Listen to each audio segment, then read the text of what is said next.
Welcome back to the Winner's Circle. I am here today with Josh Turiano. He is the SVP of AI from BlueStream Fiber. They are a 2026 Big Innovation Award winner. And the thing I like about this win is that it is for the team. We are big about people and teams this year. We need to get them more recognition. We recognize products and companies enough. We do this for ourselves. Let's do it for people. So, Joshua, welcome to the Winner's Circle and congratulations on the win. Thank you, Russ. Appreciate being here. Yeah, now, so for those of us who don't know BlueStream, just give us a little bit of background about BlueStream and a little bit of background about you. Sure. So BlueStream Fiber is a multiple service operator and MSO out of Florida and Texas. We have a retail market in Coral Springs and Weston, and we service, I think, majority-wise now, kind of like HOAs, condo associations, MDUs throughout Florida and the Houston market in Texas. Yeah, and so you guys are providing internet, TV, broadband, all those types of services, The full suite and home alarms. and business and residential, right? I think. Yes, sir. Yeah. So this is, sorry, I was a competitor for years, I think. We were talking about this earlier.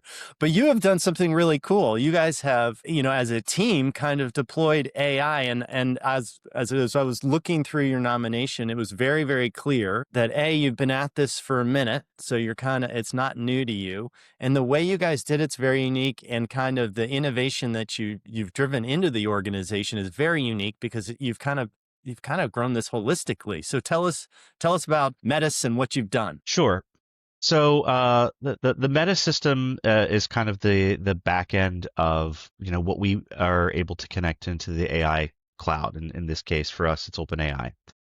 Essentially, in 2024, after ChatGPT became more and more popular and was able to answer certain questions and do a little bit of kind of role playing, I realized that if we exposed kind of our structured data to it, that we could somewhat revolutionize internally for us, getting the right answers to our field techs, to our call center, to our technical support reps for escalations, because we weren't just collecting CMTS and fiber pond data. We're collecting things like why they call, their call notes, call summaries. We deal with HOAs.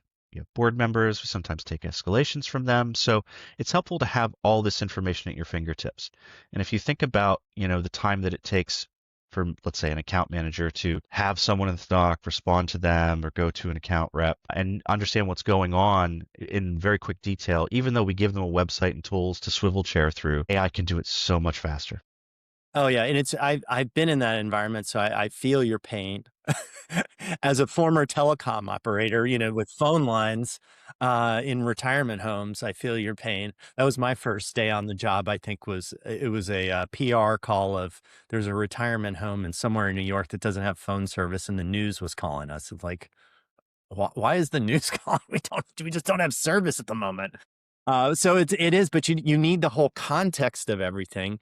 And Yes. especially in the networking, it's very hard to get all that context when you're pinpointing on a given, one little problem. You got to work your spider web back out. Is it? Yes. So you were telling us you started in 2024. How did you get started? Because you started a little bit unique too.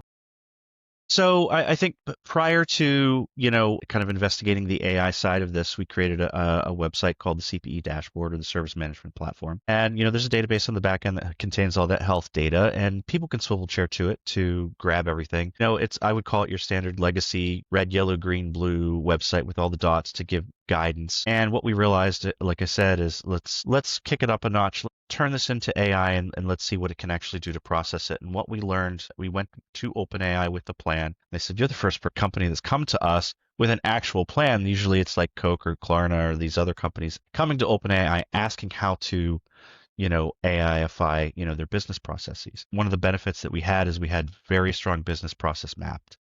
So we said, okay, don't replace the person, replace the task. What are the tasks that we can abolish or automate with AI, right, to speed people up, make them more efficient? For our people on the front lines, the more time that they have to connect with that person, the better our customer experience is going to be. So that's what we focused on. So went to OpenAI, came up with, and we already had a bunch of APIs. One of our team members, Montana Tosca, he's extremely bright, did a lot of the back end development work, and I did the kind of the AI side. and we were able to tag team, I think, building this incredibly quickly. We had, an API in October of 24 that we handed to it. We launched a champions team that fall. We had a working model. We call it the support guru. That was the draft. Still kept the name. And anyone in the company can go talk to the support guru and say, hey, take a look at this account number. Tell me everything that's wrong. And it will go down through every single piece of equipment in less than 10 seconds and come back with a full, these are the light levels, here's your FEC errors, here's your bit error rate if it exists. And then you can say, how many times did this customer call? It'll give like a full list. And you can just talk to it like you normally would. It can tell if a customer's in an outage, when they last had an alert, like whether it was a power failure, for PON and optics, it's called a dying gasp, right? It can troubleshoot CMTS. It can look at different frequencies. So there's a whole health engine that we built years ago that we're now putting in front of this and taking full advantage of. Well, it's so interesting because I feel your pain. I've done this before because you're dealing with 20 different systems as a customer service person, right? It's Yes. the CRM. You're dealing with the fiber network. You're dealing with a coax network, whatever. A vendor network, whatever you're dealing with. There's so many inputs, and before the model really was let's jam them all into one dashboard. Yeah, try and and give a and single pane of glass. and shove that in front of somebody's face, right? And give them the training to interpret that dashboard. And this AI overlord actually now is really the interface into that data, isn't it? Yes, it is. So one of the things that when I was thinking about it early on is like, man, when I worked in the call center in like 2004 to 2007, 2008, like what would I love to have? Because back then we were literally in the CMTS Mm-hmm. running show cable commands, right? And then like going to a website and then going to a cheat sheet. And I'm like, if we gave this the ability to explain to them why this is wrong while it's doing its triage, we're giving them the same domain knowledge of someone who's an expert level troubleshooter. Well, yeah, So whether it's you've tier been there for three. 2 weeks or you've been there for 5 years, you know, you're going to get the same response based on your request. So having that data, it's game changing. Like our troubleshooting times, because we track them in the call center, their KPIs went from 5 minutes down to 2 for the folks that use it. And it's optional. We don't force it to, down everyone's throat. You can use it or you don't have to, but you're going to be so much quicker if you do, and you're going to learn a lot more. Yeah, and what I think even the judges said it is you guys built this in such a way that it was really driven by the people, right? You were designing it for that call center agent because you had lived that experience or lived through that I experience. lived through that experience, yes. Yeah, yeah, and so you knew what it was like, and that's really when I think the problems are solved, right? That's when innovation happens is you're like, there's a better way of doing this. Yes. Yeah, and so it's really impressive that you got that people first, approach. And so when you were thinking about the capabilities of it back, way back when, did you envision kind of the role it would take where it is today? When I got to demo what it was essentially like a field tech dispatcher AI, because if you think about like what a dispatcher would do for an MSO or a cable operator, right? They're putting equipment on accounts. They're answering questions about the work order. They might be putting in work order, or, adding equipment, closing the job. Those are kind of some simple tasks that we can train an AI to do. And I demoed it, and then we got like a flood of requests. There was like 86 different things that people would like to do with AI over the course of like a month. So we narrowed it down to like 7. And we said, these are the biggest impact, kind of highest ROI things that we can do. And the crazy part about it is that because we're using the AI and connecting it into these calls and training it, we were able to get results in less than 90 days. So 3 weeks after had the team's environment, we had the champions team and the support guru up. We had the triage. We created a triage tool, which is essentially an AI robot that looks at every single work order coming in out of the billing system to the field, whether it's a special request or a truck roll or any type of special work order. And it looks at all of the health and it says, okay, this can go to the field without a human checking it, or this one needs human intervention because the work order notes and the call notes don't actually match why we're sending a technician out. So Mm. look at this. You might have the ability to cancel this. So we went from 11 people checking all the work orders every day to a robot checking every single work order 3 times a day, 4 days in advance for what was in our first month like $1.76 worth of tokens. Yeah, that's So, incredible. And you so just we think were able about to the resources. yeah, we were able to refocus those folks on like other things. And then, we launched AI dispatch routing shortly after. So you brought up a really good point that I think a lot of companies struggle with. I struggle with as I'm deploying AI is there's so much it can do, right? And it can be your house painter, it can be a plumber, it can do all these different things. But we as humans only have a finite amount of capacity to do these projects too. And as companies, we only have a finite amount of resources to handle the amount of projects. And it's like you said, those resources aren't gone, those people aren't gone. They're just doing new things now, right? Because that task was a task. And so, when you went from the 87 projects down to 7, how did you internally decide, those are the ones we're going to after? What did you, kind of what was the strategy there? How did you, measure those? So there was a couple things. It wasn't any one kind of silver bullet, right? Once we had the champions team in place, which was essentially give me one person from every department, right, that we can train on AI to basically become a champion for that department. And we walked them through like what do you think are the most impactful to you in your day to day? Again, getting down to the human level. And then process mapping them out. Which ones are quick wins versus not? Which are strategic goals, right, versus kind of not? Which ones are just way too far out there for the current models? Because again, we were dealing with 4.0 and like turbo at the time. Now we have 5.2. It's moving so quick. Wild, wild west is the term that I like It to really use. is. So we came down with, a lot of these 86 or so that we got are actually things that people could do with co-creation. I want help creating marketing collateral, right? I want help troubleshooting. I want help formatting data from one system into the next. And we realized that if we can train the user up to be a co-creator, then a lot of those 86 will kind of gradually filter out and they'll build their own better workflows by training them, right? So we have open office hours. We talk about AI every month on an all hands call. And we just let people come into the open office hours. I'm there. Sometimes Montana is there. And we help them build, right? And we show them how to build it themselves. The others were the what we dialed down to the big six were the ones that, okay, this needs development time. This needs additional resources. There's a strategic goal around refocusing labor. So it was a combination of like different aspects. And if you're like me, it can do everything. And so you kind of almost go, let it do everything. And you quickly realize that it's kind of not ready, I think, or your prompts aren't kind of staged in the correct way. And so it gets you get kind of caught Or up. you don't have the data in the place that you need to feed it. I think one of the things that we learned early on was that we had a vast amount of data that we could feed it into an API call. So instead of just, we have the meta system or the service management platform that sits between AI and the database. The AI just doesn't glom on and we tell the AI go to search it. We actually give it a structured way to access the data so that it can't hallucinate. And that was one of the things that even OpenAI, like they pulled us onto a call and asked us to show them how we did this to their engineers. So we got a nice session with them and showed them how we can prevent it from hallucinating by giving it structured data in an API call. Yeah, and that's what I was going to say is it's the constraints. It's really how you constrain the AI to really focus it that, in my opinion, I get better results out of that it's not only a specific task, but you're really kind of doing it in a specific way, it seems like.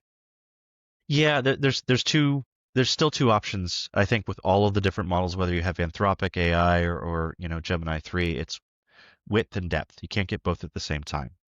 So like our support guru is lots of width, lots of, resource, augmentative generation, like lots of SOPs, but it can really only check surface level or a little bit deep.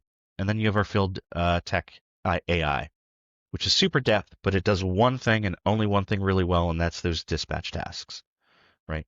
Tell me what the light levels are so I don't have to move this 800-pound credenza, right? Yeah. Those types of actions. Yeah. And now, as you went into this, I imagine you've you had a lot of conversations, especially early on, about governance and responsibility, and oh my God, our data is going to get into the internet. Oh my God, that they're going to That take over. Yeah.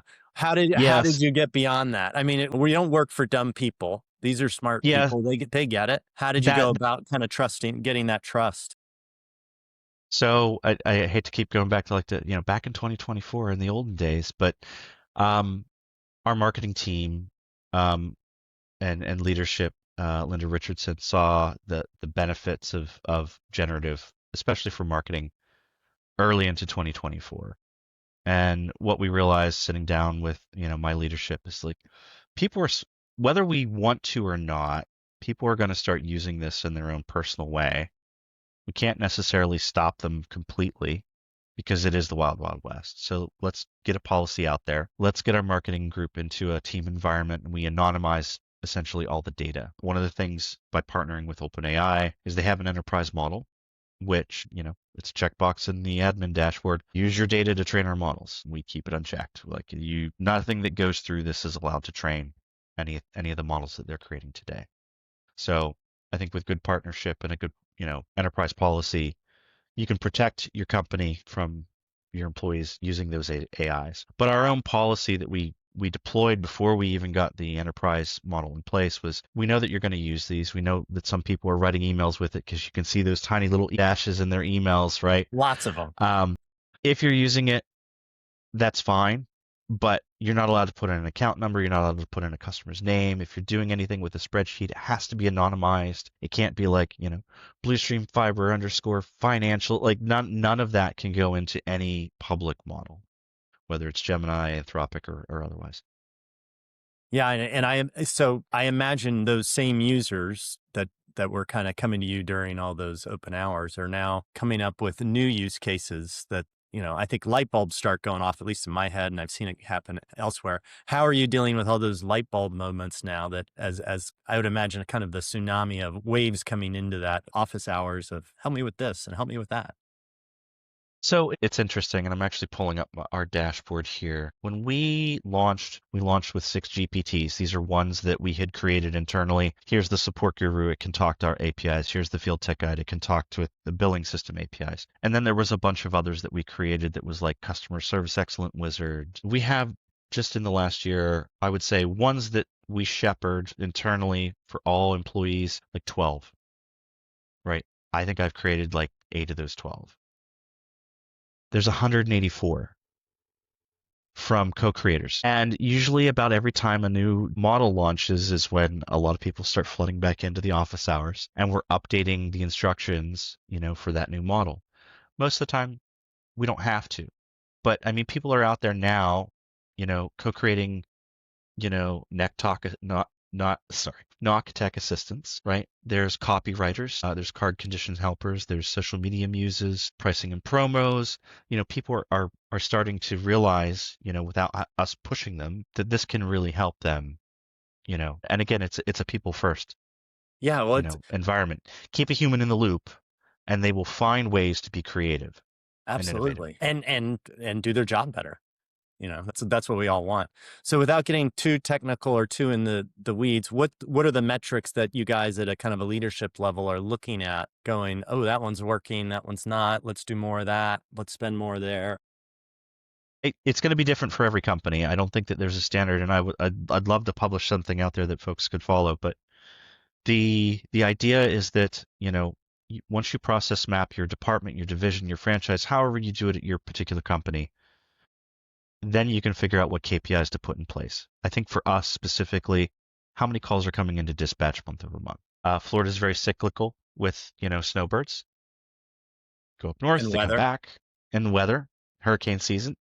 So there's obvious KPIs around that, like how many calls are you taking? There's obvious KPIs around how long does it take an actual troubleshooting call to get troubleshot. My goal is to have, using this, them with the information on what could be wrong, potentially, before the customer is done explaining what's going on in the home. And then just the amount of trouble calls that are actually going out into the field versus being your repeat rates, those types of things. So those are the KPIs that we kind of, put around it. How many tasks are actually automated, which tasks tie to which KPIs, you generate a dashboard, and then you track it and you go. Now, the end result is obviously, hopefully, happier management, happier employees that are doing a better job. At the end result of all of that is a happier customer, right?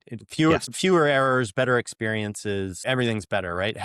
What's that initial feedback from customers been? How are you looking at that? Well, our customers don't actually know because we're not exposing them to AI. We're testing the waters with it. Very recently we put kind of an AI in front of certain call types. So if you call in and you're in an outage, there's an AI that's going to check and it's going to tell you, hey, you're in an outage. We expect it, restoration within this time range. If you still need to talk to a representative, press a button. And like 80% of people, once they hear that, they go, but they can ask it questions and it'll help them, just like you would if you were talking to an agent. Same thing with like rote billing examples. So we're talking now about call containment. That's not an old thing at all. There's all sorts of different ways to do call containment, I think, in the telecom industry with just standard bots versus AI. But the results are promising. And, what we have right now and what's going to be there in 6 months that someone comes up with may be wildly, wildly different. It's very hard to keep up with. It's so incredible. I can't imagine, your 2024 model to where you guys are today, almost 2 years later. It's really, we have come so far so quickly. I've been involved we've been doing the AI Excellence Awards, I think, since 2016. Yeah, 2016. And the technology that we were looking at back then is so almost rudimentary to what it is now.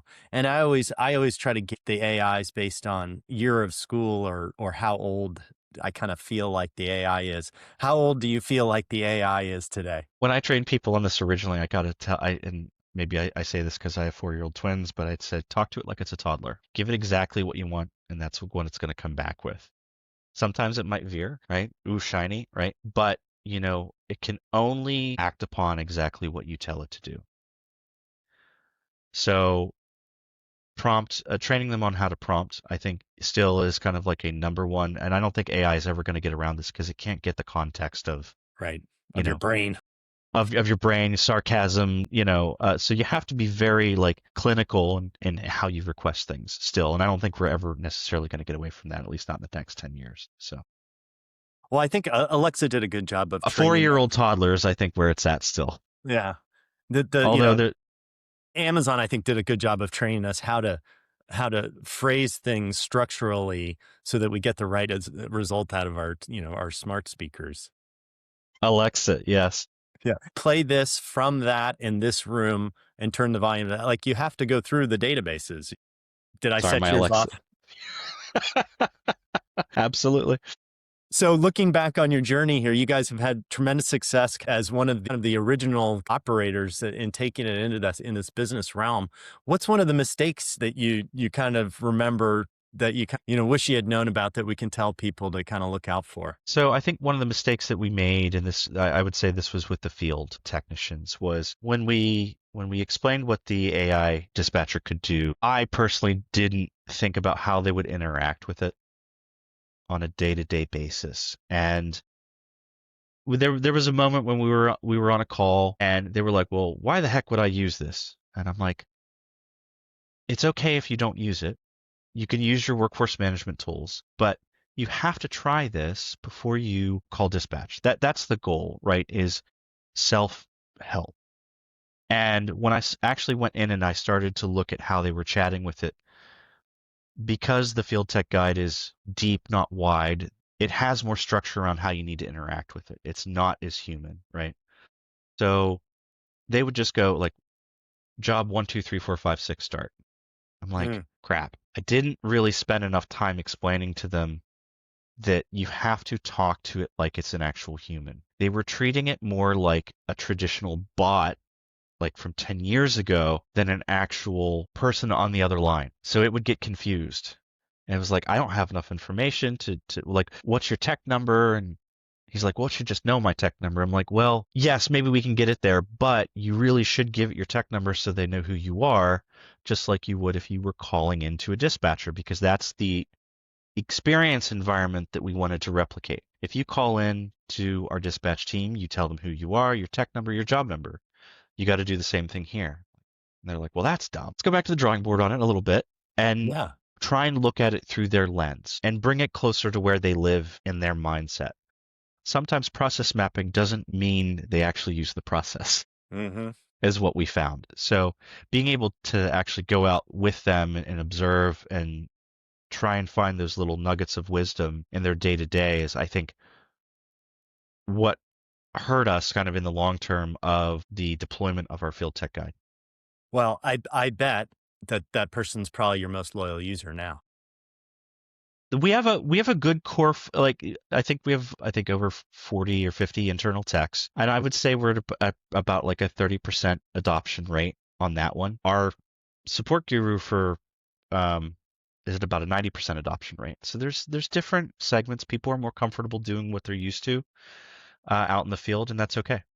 Yeah, no, this is all about the practical application. That's what I loved about the win.